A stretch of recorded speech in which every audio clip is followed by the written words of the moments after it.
Hi everyone, and welcome back to Art with Mrs. S. Today I'm going to be drawing a simple spider web. And to do this, I'm just going to make a center point on my paper.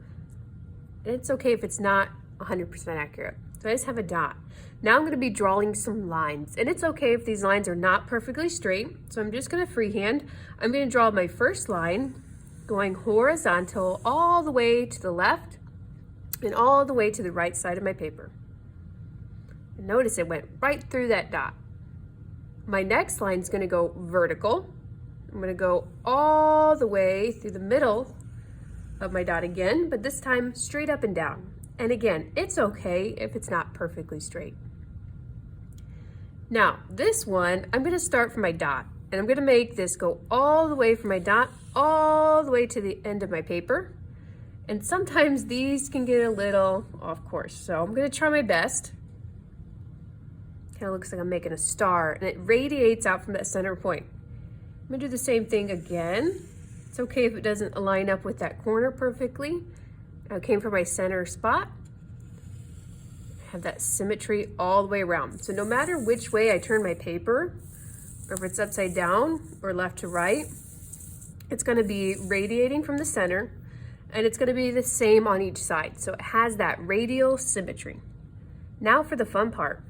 We're going to put a kind of a curved line in between here, but it's really important when I do these curved lines that they connect.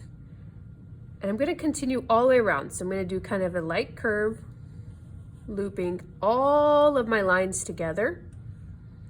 And I'm trying to make them the same as best as I can. Curve until I made it all the way around with one lap.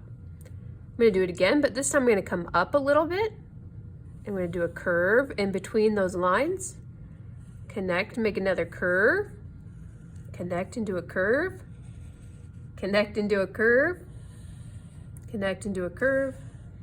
Connecting, trying to keep them all about an equal distance from my last line until, boop, they meet back up where I started. And here we go. I'm going to do it again. I'm going to come up a little higher.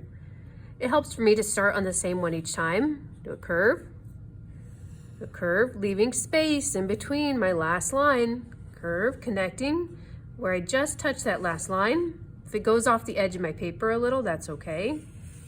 Curve, and if it helps you, you can turn your paper with your drawing too.